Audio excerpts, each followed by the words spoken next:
surprise guest here. Jay tells me that you guys have been missing me. So I thought I'd come by and just say hello. Before I take some questions, let me just mention, since Medicare has been a little bit in the news lately, I thought it'd be useful to start with some actual facts and news about the program. Today, HHS announced that thanks to the health care law that we passed, nearly 5.4 million seniors with Medicare have saved over $4.1 billion on prescription drugs. That's an average savings of more than $700 per person. This year alone, 18 million seniors with Medicare have taken advantage of new preventive care benefits like a mammogram or other cancer screening at no extra cost. These are big deals for a lot of Americans, and it represents two important ways that the improvements we made as part of the Affordable Care Act have strengthened Medicare and helped seniors everywhere get better care at less cost. That's been our goal from the very beginning, and I'm going to continue to do everything I can to make sure that we keep our seniors healthy and the American people healthy. So with that, let me start off with Jim Coonan. Thank you, Mr. President. Thank you for being here. You're no doubt aware of the comments that Missouri Senate candidate Republican Todd Akin made on rape and abortion. Wondered if you think those views represent the views of the Republican Party in general. They've been denounced by your own rival and other Republicans. Are they an outlier or are they representative? Well, let me first of all say the views expressed were offensive. Rape is rape. And the idea that we should be parsing and qualifying and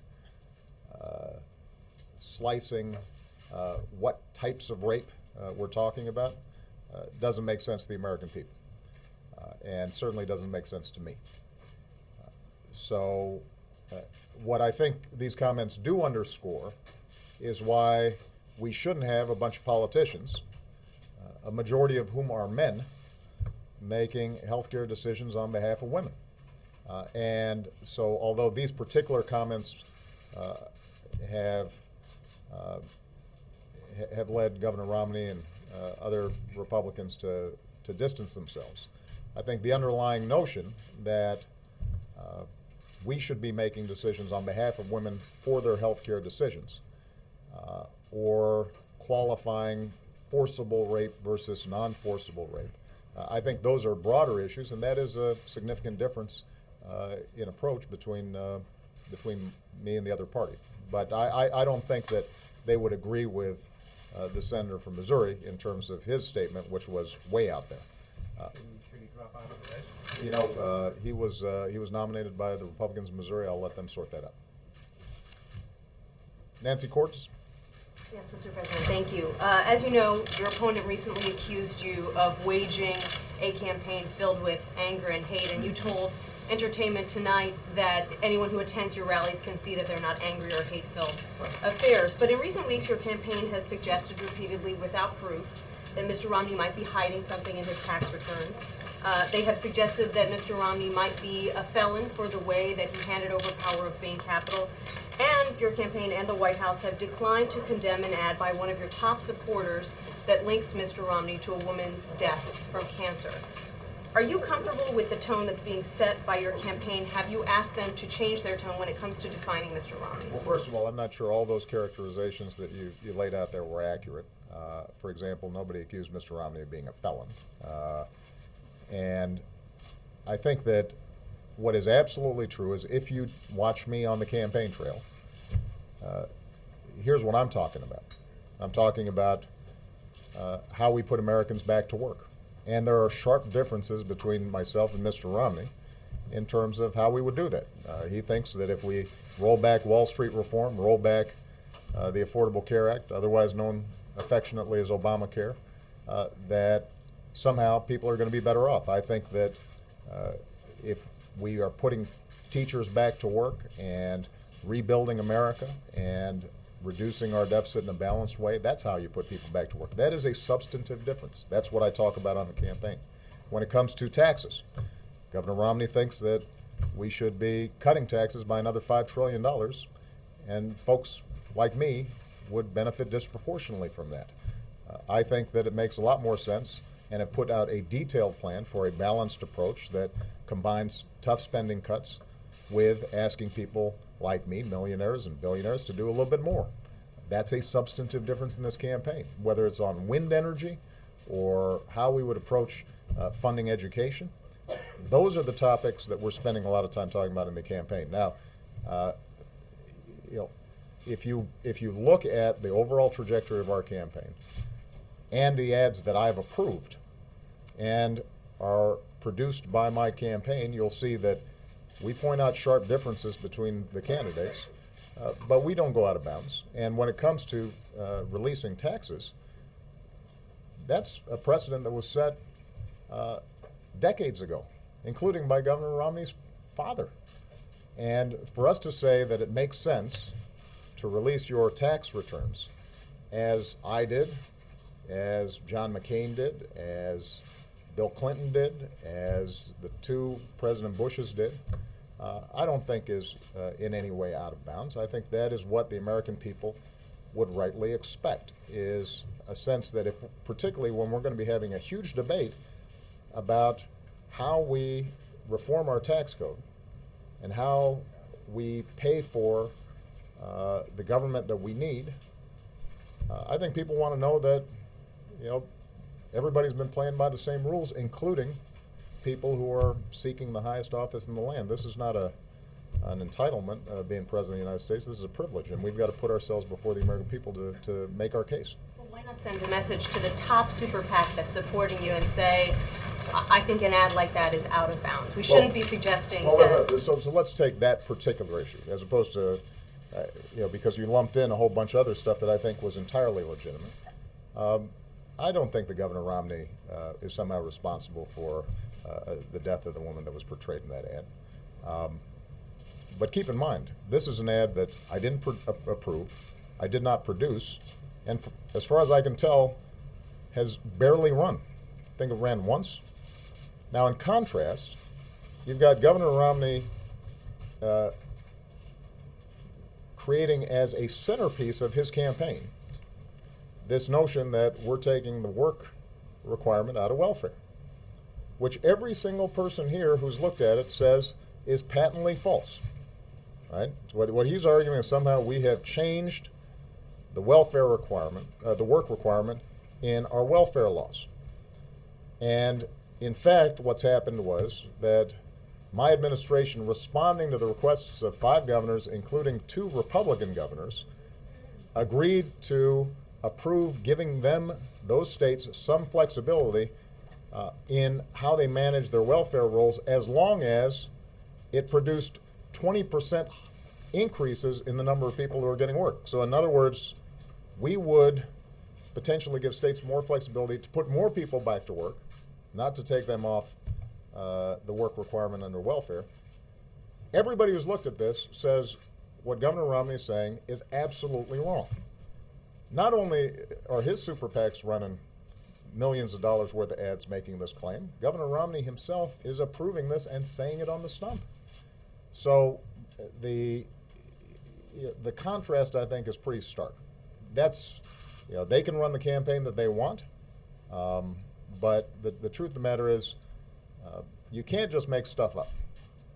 That's one of the things you learn as President of the United States. You get called into account. And I feel very comfortable with the fact that when you look at the campaign we're running, we are focused on the issues and the differences that matter to working families all across America, and that's exactly the kind of debate the American people deserve. Jake Tapper. Mr. President, a couple questions. One, I'm wondering if you could comment on the recent spate of green on blue incidents in Afghanistan, what is being done about it, why your commanders tell you they think that there has been an uptick in this kind of violence.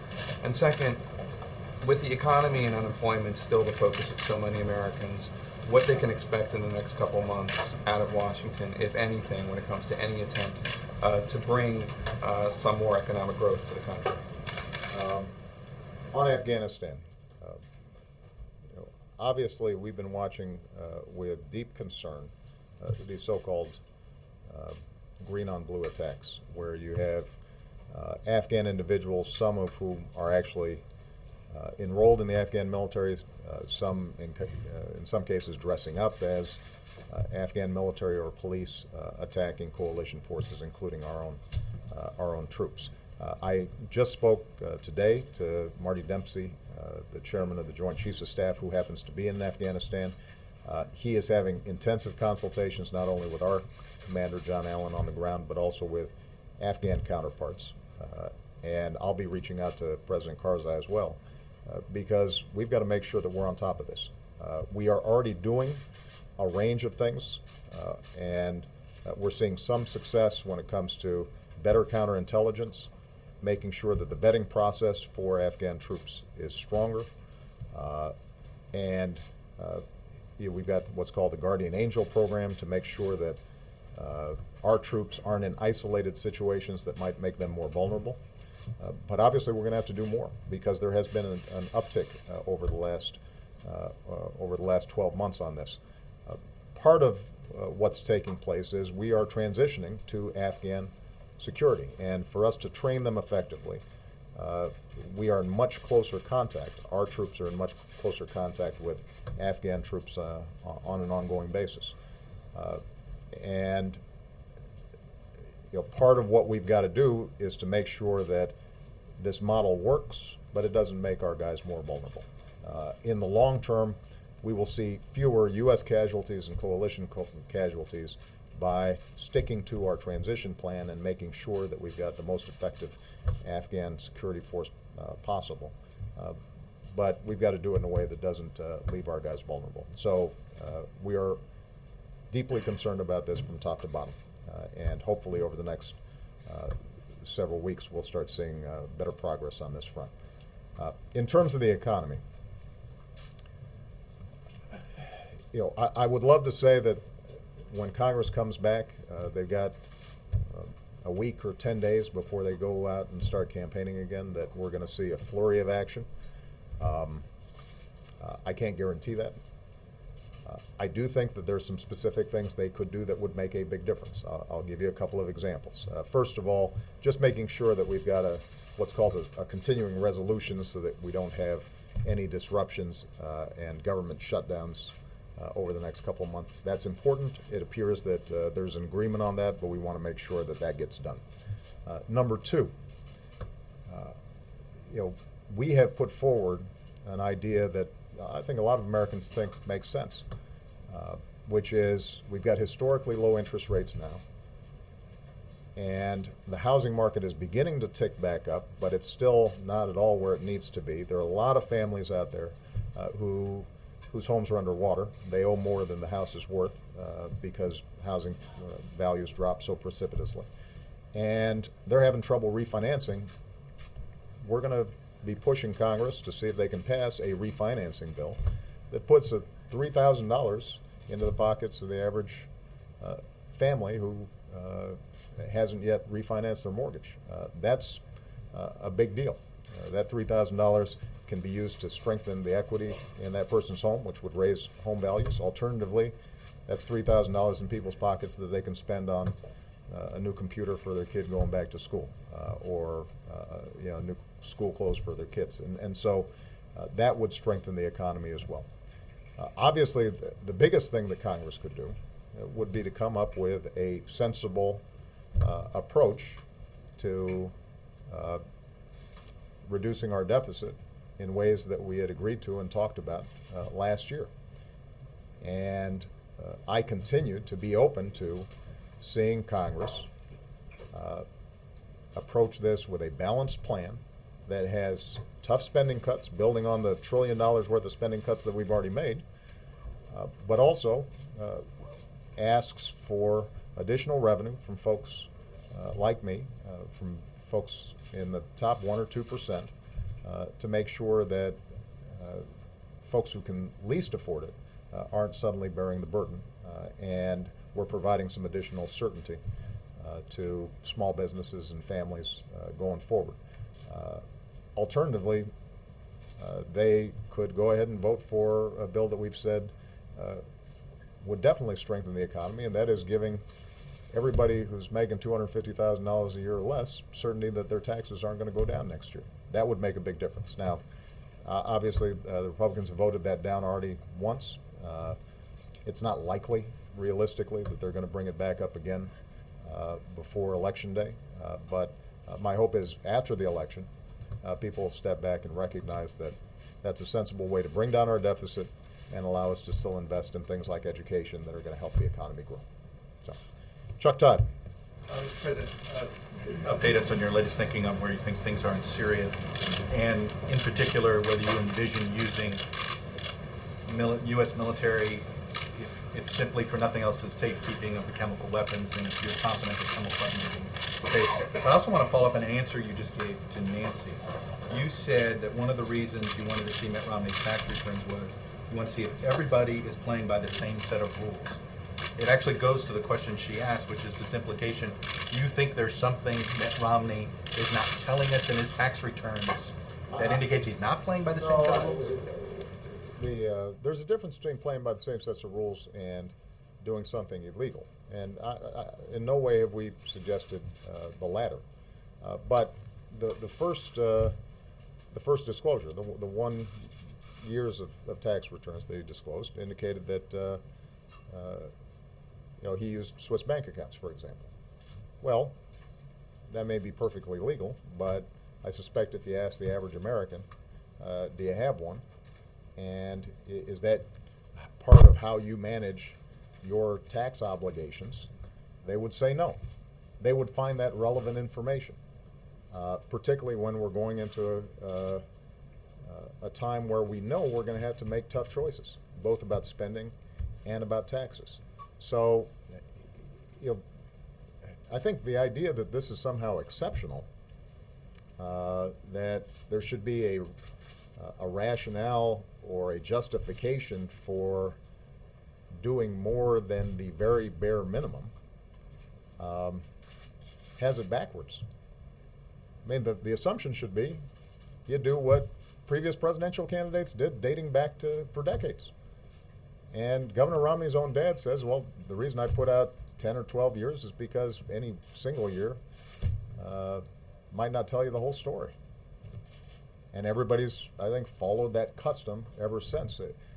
The American people have assumed that if you want to be president of the United States, that your life's an open book. When it comes to things like your finances. I'm not asking to disclose every detail of his medical records, although we normally do that as well. I mean, this isn't sort of overly personal here, guys. This is pretty standard stuff. I don't think we're being mean by asking you to do what every other presidential candidate's done, right? It's what the American people expect. On Syria, obviously, this is a very tough issue. I have indicated repeatedly that President al-Assad has lost legitimacy, that he needs to step down. So far, he hasn't gotten the message, and instead has doubled down in violence on his own people. The international community has sent a clear message that rather than drag his country into civil war, he should move in the direction of a political transition. But at this point, the likelihood of a soft landing seems pretty distant. What we've said is, number one, we want to make sure we're providing humanitarian assistance, and we've done that to the tune of $82 million, I believe, so far. And we'll probably end up doing a little bit more, because we want to make sure that the hundreds of thousands of refugees that are fleeing the mayhem, that they don't end up creating or being in a terrible situation, or also destabilizing some of Syria's neighbors. The second thing we've done is we said that we would provide,